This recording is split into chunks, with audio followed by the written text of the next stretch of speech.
ಪೂಜ್ಯಾಯ ರಾಘವೇಂದ್ರಾಯ ಸತ್ಯಧರ್ಮರತಾಯ ಚ ಭಜತಾಂ ಕಲ್ಪವೃಕ್ಷಾಯ ನಮತಾಂ ಕಾಮಧೇನವೇ.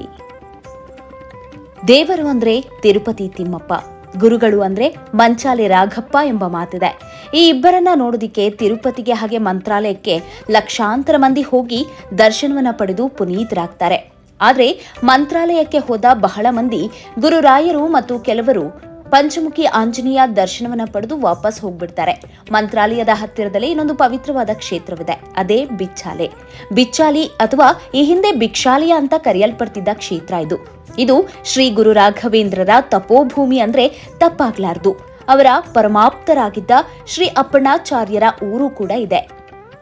ಮಂತ್ರಾಲಯದಿಂದ ಕೇವಲ 22 ಕಿಲೋಮೀಟರ್ ದೂರದಲ್ಲಿರುವ ಇದು ಅಪ್ಪಣಾಚಾರ್ಯರು ಸಾವಿರಾರು ವಿದ್ಯಾರ್ಥಿಗಳಿಗೆ ವಿದ್ಯಾದಾನ ಮಾಡಿದಂತಹ ಸ್ಥಳ. ಅಪ್ಪಣಾಚಾರ್ಯರ ಮಾರ್ಗದರ್ಶನದಲ್ಲಿ ವಿದ್ಯಾಭ್ಯಾಸ ಮಾಡಲು ದೇಶದ ಹಲವೆಡೆಯಿಂದ ಸಾವಿರಾರು ಮಂದಿ ಇಲ್ಲಿಗೆ ಬರ್ತಾ ಇದ್ರಂತೆ. ತುಂಗಭದ್ರಾ ದಡದಲ್ಲಿದ್ದ ಅಶ್ವತ್ಥ ವೃಕ್ಷದ ನೆರಳಿನಲ್ಲಿದ್ದ ಈ ಗುರುಕುಲ ತೆರೆದ ವಿಶ್ವವಿದ್ಯಾಲಯದಂತಿತ್ತು. ಇಲ್ಲಿಗೆ ಬರುವ ವಿದ್ಯಾರ್ಥಿಗಳ ಸಂಖ್ಯೆ ಹೆಚ್ಚಿದಾಗ ಭಿಕ್ಷೆ ಬೇಡಿ ಅಕ್ಕಿಯನ್ನ ತರ್ತಾ ಇದ್ರು.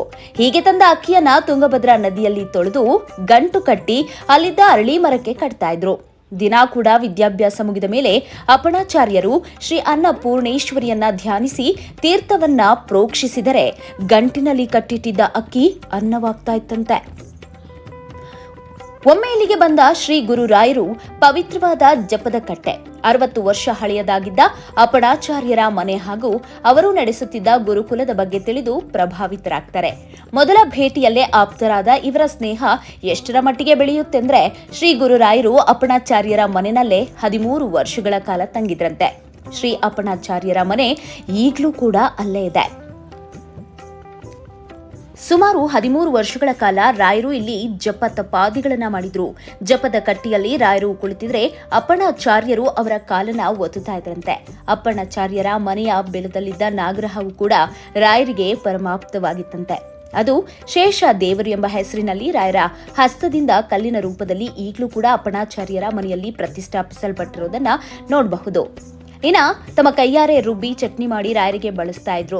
ಚಟ್ನಿ ತಿರುವುದಕ್ಕೆ ಬಳಸ್ತಾ ಇದ್ದ ಒಳಕಲ್ಲನ್ನ ಇಲ್ಲಿ ನೋಡಬಹುದು. ಸುಮಾರು 13 ವರ್ಷಗಳ ಕಾಲ ಇದೇ ರೀತಿ ಸಾಗಿತ್ತಂತೆ. ಅಪ್ಪಣಾಚಾರ್ಯರ ಮನೆಯ ಬಿಲದಲ್ಲಿದ್ದ ನಾಗವು ಕೂಡ ರಾಯರಿಗೆ ನಮಸ್ಕರಿಸುತ್ತಿತ್ತಂತೆ. ರಾಯರ ಅಪ್ಪಣೆ ಪಡೆದು ತೀರ್ಥಯಾತ್ರೆಗೆ ಹೋಗಿದ ಅಪ್ಪಣಾಚಾರ್ಯರಿಗೆ ರಾಯರು ಬೃಂದಾವಸ್ಥನಾಗಿರುವ ವಿಚಾರ ತಿಳಿದು ಕೊನೆಯ ಬಾರಿ ದರ್ಶನ ಮಾಡೋಣ ಅಂತ ಹೊರಡ್ತಾರೆ. ಆದ್ರೆ ಮಳೆಗಾಲದ ಕಾರಣ ತುಂಗಭದ್ರಾ ನದಿ ತುಂಬಿ ಹರಿತಾ ಇರತ್ತೆ. ಆದರೂ ಲೆಕ್ಕಿಸದೆ ಗುರುರಾಯರು ಸ್ಮರಣೆ ಮಾಡ್ತಾ ಮನದಲ್ಲಿ ಅವರನ್ನೇ ತುಂಬಿಕೊಂಡು ಅಪ್ಪಣಾಚಾರ್ಯರಿಂದ ಗುರು ಸ್ತೋತ್ರವು ತಾನಾಗಿಯೇ ಹೊರಬರ್ತಿರೋದಕ್ಕೆ ಅದನ್ನೇ ಉಚ್ಚರಿಸುತ್ತಾ ನದಿಯನ್ನ ದಾಟಿ ತೀರ ಸೇರ್ತಾರೆ. ಆದ್ರೆ ಇವರು ಬರೋಷ್ಟರಲ್ಲಿ ಬೃಂದಾವನಕ್ಕೆ ಕೊನೆಯ ಶಿಲಿಯನ್ನ ಸೇರಿಸಿ ಬಿಡ್ತಾರೆ. ಇದರಿಂದ ದುಃಖ ಉಮ್ಮಳಿಸಿ ಬಂದು ಅವರು ರಚಿಸಿದ್ದ ಶ್ಲೋಕದ ಕೊನೆಯ 7 ಅಕ್ಷರಗಳು ಹಾಗೇನೆ ಉಳಿದುಕೊಂಡಾಗ ಬೃಂದಾವನದೊಳಗಿಂದಲೇ ರಾಯರು ಸಾಕ್ಷಿ ಹಯಸ್ಯೋತ್ರಹಿ ಅಂತ ಶ್ಲೋಕವನ್ನ ಪೂರ್ತಿ ಮಾಡ್ತಾರೆ. ನೀವು ಭಕ್ತಿಯಿಂದ ಪಠಿಸಿದ ಸ್ತೋತ್ರಕ್ಕೆ ನಾವು ಜಪ ಮಾಡುತ್ತಿರುವ ಹಯಗ್ರೀವ ದೇವರೇ ಸಾಕ್ಷಿ ಅಂತ ಇದರ ಅರ್ಥ. ಅಂದಿನಿಂದ ಅಪ್ಪಣಾಚಾರ್ಯರು ರಚಿಸಿದ ಈ ಸ್ತೋತ್ರವನ್ನ 108 ಬಾರಿ ಭಕ್ತಿಯಿಂದ ಪಾರಾಯಣ ಮಾಡುವವರು ಸಕಲ ಅಭಿಷ್ಟವನ್ನ ಹೊಂತಾರೆ ಅಂತ ಹೇಳಲಾಗುತ್ತೆ. ನಂತರ ಬಿಚ್ಚಾಲಿಯಲ್ಲಿ ರಾಯರು ಕುಳಿತು ಜಪತಪ ಮಾಡ್ತಾ ಇದ್ದ ಸ್ಥಳದಲ್ಲಿ ಅಪ್ಪಣಾಚಾರ್ಯರು ಕೆತ್ತಿಸಿ ಪ್ರತಿಷ್ಠಾಪಿಸಿದ ಏಕಶಿಲಾ ಬೃಂದಾವನವಿದೆ. ಈ ಬೃಂದಾವನಕ್ಕೂ ಕೂಡ ಒಂದು ಹಿನ್ನೆಲೆ ಇದೆ. ಒಂದು ದಿನ ಅಪ್ಪಣಾಚಾರ್ಯರ ಕನಸಿನಲ್ಲಿ ರಾಘವೇಂದ್ರ ಸ್ವಾಮಿಗಳು ಬಂದು ಏಕಶಿಲೆಯಲ್ಲಿ ಕೆತ್ತಿದ ಮೂರ್ತಿಯನ್ನ ತುಂಗಭದ್ರಾ ನದಿಯ ದಡದಲ್ಲಿ ಸ್ಥಾಪಿಸಬೇಕು, ನಂತರ ಅಲ್ಲಿ ಸರಿಯಾದ ಆಚರಣೆ ನಡೆಯಬೇಕು ಅಂತ ಹೇಳಿದ್ರು. ಅಪ್ಪಣಾಚಾರ್ಯರು ಸ್ವಾಮಿಗಳ ಆಶೀರ್ವಾದದಂತೆ ಆಗ್ಲಿ ಅಂತ ನದಿಯ ದಡದಲ್ಲಿ ಮೂರ್ತಿಯನ್ನ ನಿರ್ಮಿಸಿದ್ರು. ಬಿಚ್ಚಾಲಿಯಲ್ಲಿ ಅಪ್ಪಣಾಚಾರ್ಯರ ಮನೆಯೂ ಕೂಡ ಒಂದು ಪ್ರಮುಖ ಆಕರ್ಷಣೆ. ರಾಘವೇಂದ್ರ ಸ್ವಾಮಿಗಳು ಸುಮಾರು 12 ವರ್ಷಗಳ ಕಾಲ ಇದೇ ಮನೆಯಲ್ಲೇ ವಾಸ ಇದ್ರು ಅಂತ ಹೇಳಲಾಗುತ್ತೆ. ಈಗಲೂ ಕೂಡ ಮಂತ್ರಾಲಯಕ್ಕೆ ಬಂದ ಅದೆಷ್ಟೋ ಭಕ್ತರು ಈ ಒಂದು ಬಿಚ್ಚಾಲಿಗೆ ಬಂದು ಅಪ್ಪಣಾಚಾರ್ಯರ ಮನೆಗೆ ಹೋಗಿ ಅಲ್ಲಿ ರಾಯರು ತಂಗಿದ್ದ ವಿಶ್ರಾಂತಿ ಪಡಿತಾ ಇದ್ದ ಸ್ಥಳವನ್ನ ನೋಡಿ ಮನ ತುಂಬಿಕೊಳ್ತಾರೆ, ಭಕ್ತಿ ಪರವಶರಾಗ್ತಾರೆ. ಈಗಲೂ ಕೂಡ ಬಿಚ್ಚಾಲಿಯಲ್ಲಿ ಪ್ರತಿ ವರ್ಷದಂತೆ ಆರಾಧನಾ ಮಹೋತ್ಸವ ನಡೆಯುತ್ತೆ. ಅಷ್ಟೇ ಅಲ್ಲ, ಈಗಲೂ ಕೂಡ ಬಿಚ್ಚಾಲಿಯಲ್ಲಿ ಒಂದು ನಂಬಿಕೆ ಆಳವಾಗಿ ಬೇರೂರಿದೆ. ಅದೇನೆಂದ್ರೆ ರಾಘವೇಂದ್ರ ಸ್ವಾಮಿಗಳು ಪ್ರತಿನಿತ್ಯ ಬೆಳಗ್ಗೆ 4 ಗಂಟೆಗೆ ಜ್ಯೋತಿಯ ರೂಪದಲ್ಲಿ ದರ್ಶನವನ್ನ ಭಕ್ತರಿಗೆ ಕೊಡ್ತಾರೆ ಅಂತ ಹೇಳೋದು. ಸೊ ಈ ಬಾರಿ ಕೂಡ ಮಳೆಗಾಲದಲ್ಲಿ ಸ್ವಲ್ಪ ಮಟ್ಟಿಗೆ ತುಂಗಭದ್ರೆ ಹೆಚ್ಚಾಗಿ ತುಂಬಿದ್ರಿಂದ ಮಳೆ ಸಂಪೂರ್ಣವಾಗಿ ಆವರಿಸಿಕೊಂಡಿತ್ತು. ಅಲ್ಲಲ್ಲಿ ಪ್ರವಾಹದ ಪರಿಸ್ಥಿತಿ ಉಂಟಾಗಿತ್ತು. ಅಂತೆಯೇ ತುಂಗಭದ್ರಾ ನದಿ ಕೂಡ ಏಕಶಿಲಾ ಬೃಂದಾವನವನ್ನ ಬಂದು ಮುಟ್ಟಿದ್ದು ಅದು ಕೂಡ ರಾಯರ ಆಶೀರ್ವಾದವೇ ಅಂತಲೇ ಹೇಳಬಹುದು. ಈ ಸ್ಥಳದಲ್ಲಿ ಕೆಲವು ಪವಿತ್ರ ಗ್ರಂಥಗಳನ್ನ ಬರೆದಿದ್ದಾರೆ.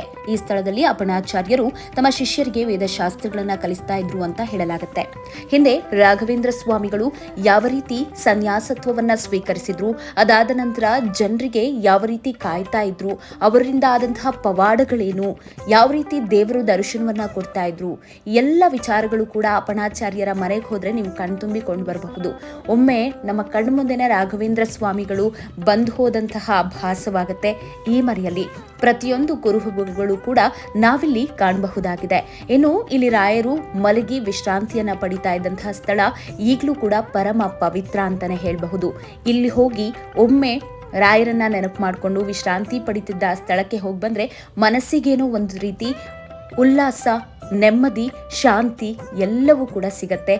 ರಾಯರಿದ್ದಾರೆ ಅನ್ನುವಂತಹ ಭಾವನೆ ಖಂಡಿತ ಮನಸ್ಸಿಗೆ ಬರುತ್ತೆ. ಈ ಮನೆಯಲ್ಲಿ ನಾವು ಆಂಜನೇಯನ ವಿಗ್ರಹ, ನಾಗದೇವರ ವಿಗ್ರಹಗಳನ್ನ ಕಾಣಬಹುದು. ಇದೇ ದೇವರ ಮನೆಯಲ್ಲಿ ರಾಘವೇಂದ್ರ ಸ್ವಾಮಿಗಳು ಪೂಜೆಯನ್ನ ಸಲ್ಲಿಸ್ತಾ ಇದ್ರಂತೆ. ಈಗಲೂ ಕೂಡ ಅದನ್ನ ನಾವಿಲ್ಲಿ ಕಣ್ತುಂಬಿಕೊಳ್ಳಬಹುದು. ಜೊತೆಗೆ ಭಕ್ತಿ ಪರವಶರಾಗಿ ಬರಬಹುದು. ಮಂತ್ರಾಲಯದಲ್ಲಿ ಆರಾಧಿಸಲಾಗುವ ಎಲ್ಲ ಸಾಂಪ್ರದಾಯಿಕ ಆರಾಧನೆಗಳನ್ನ ಬಿಚ್ಚಾಲೆಯಲ್ಲೂ ಕೂಡ ಮಾಡಲಾಗುತ್ತೆ. ಇಲ್ಲಿ ಪ್ರತಿ ವರ್ಷ ಶ್ರೀ ರಾಘವೇಂದ್ರ ಸ್ವಾಮಿಗಳ ಆರಾಧನಾ ಮಹೋತ್ಸವ ಬಹಳ ವಿಜೃಂಭಣೆಯಿಂದ 3 ದಿನಗಳ ಕಾಲ ನಡೆಯುತ್ತೆ. ರಾಯರು ಭಕ್ತರು ಬಿಚ್ಚಾಲೆ ರಾಘವೇಂದ್ರ ಸ್ವಾಮಿ ಮಠದಲ್ಲೂ ರಾಯರಿದ್ದಾರೆ ಅನ್ನೋದನ್ನ ಈಗಲೂ ನಂಬ್ತಾರೆ. ಹಾಗೆ ಅವರು ಮಂತ್ರಾಲಯಕ್ಕೆ ಭೇಟಿ ನೀಡಿದಾಗಲೆಲ್ಲ ಬಿಚ್ಚಾಲೆಯ ದರ್ಶನ ಪಡೆಯದೆ ಹಿಂದಿರುಗೋದಿಲ್ಲ. ಇಲ್ಲಿ ಬೇಕಾದಷ್ಟು ಆಟೋ ರಿಕ್ಷಾಗಳು ಸಿಗತ್ತೆ. ಓಡಾಡಕ್ಕೆ ಯಾವುದೇ ತೊಂದರೆ ಕೂಡ ಆಗೋದಿಲ್ಲ. ನಿಮ್ಮದೇ ಸಾರಿಗೆ ವ್ಯವಸ್ಥೆ ಹೊಂದಿದ್ರೆ ಹತ್ತಿರದಲ್ಲೇ ಇರುವ ಪಂಚಮುಖಿ ಆಂಜನೇಯ ದೇವಸ್ಥಾನ, ವೆಂಕಟಸ್ವಾಮಿ ದೇಗುಲ ಎಲ್ಲವನ್ನ ಕೂಡ ನೋಡಿಕೊಂಡು ಮನಸ್ಸಿಗೆ ನೆಮ್ಮದಿಯ ಜೊತೆಗೆ ನಾವು ವಾಪಸ್ ಬರಬಹುದು. ಇದು ಹಳ್ಳಿ ಪ್ರದೇಶವಾಗಿರೋದ್ರಿಂದ ನಿಮಗೆ ಬೇಕಾದ ವಸತಿ ವ್ಯವಸ್ಥೆ ಇಲ್ಲಿ ದೊರೆಯೋದು ಕಷ್ಟ. ಹಾಗಾಗಿ ಮಂತ್ರಾಲಯದಲ್ಲಿ ಹೋಟೆಲ್ ವ್ಯವಸ್ಥೆ ಇರುತ್ತೆ, ಅದನ್ನ ಬಳಕೆ ಮಾಡಿಕೊಳ್ಳೋದು ಒಳ್ಳೆಯದು. ಯಾರೆಲ್ಲ ಮಂತ್ರಾಲಯಕ್ಕೆ ಭೇಟಿ ಕೊಟ್ಟಿಲ್ಲ, ಖಂಡಿತ ನಿಮ್ಮ ಕುಟುಂಬದ ಸಮೇತ ಮಂತ್ರಾಲಯಕ್ಕೆ ಭೇಟಿ ಕೊಡಿ. ಜೊತೆಗೆ ಬಿಚ್ಚಾಲೆಗೂ ಕೂಡ ಭೇಟಿ ಕೊಡಿ. ಅಲ್ಲಿ ಖಂಡಿತ ನಿಮಗೆ ರಾಯರಿದ್ದಾರೆ ಅಂತ ಅನ್ಸತ್ತೆ. ಯಾಕಂದ್ರೆ ಇದು ನನಗಾದಂತಹ ಸ್ವಂತ ಅನುಭವ. ನಾನು ಕೂಡ ಮೊದಲ ಬಾರಿಗೆ ಮಂತ್ರಾಲಯ ಹಾಗೆ ಬಿಚ್ಚಾಲೆಗೆ ಹೋಗಿ ಬಂದಿದ್ದು. ಅಲ್ಲಿಗೆ ಹೋಗಿ ಬಂದ್ಮೇಲೆ ಎಲ್ಲವೂ ಕೂಡ ಒಳ್ಳೇದೇ ಆಗ್ತಾ ಇದೆ, ಒಳ್ಳೇದೇ ಆಗತ್ತೆ ಅನ್ನೋ ನಂಬಿಕೆ ಇದೆ. ನನ್ನ ಜೊತೆಗೆ ರಾಯರಿರ್ತಾರೆ ಅನ್ನೋದು ನಿಜವಾಗ್ಲೂ ನಂಬಿಕೆ ನನಗಂತೂ ಇದೆ. ನಿಮ್ಮ ಜೊತೆಗೂ ಕೂಡ ರಾಯರಿರ್ತಾರೆ.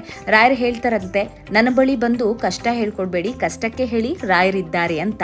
ಇದಿಷ್ಟು ಬಿಚ್ಚಾಲೆ ರಾಯರು, ಅಪ್ಪಣಾಚಾರ್ಯರು, ಅಲ್ಲಿದ್ದಂತಹ ಸ್ಥಳದ ಬಗ್ಗೆ ಮಾಹಿತಿ. ಇಷ್ಟ ಆದರೆ ಲೈಕ್ ಮಾಡಿ, ಶೇರ್ ಮಾಡಿ, ಸಬ್ಸ್ಕ್ರೈಬ್ ಮಾಡಿ. Thank you.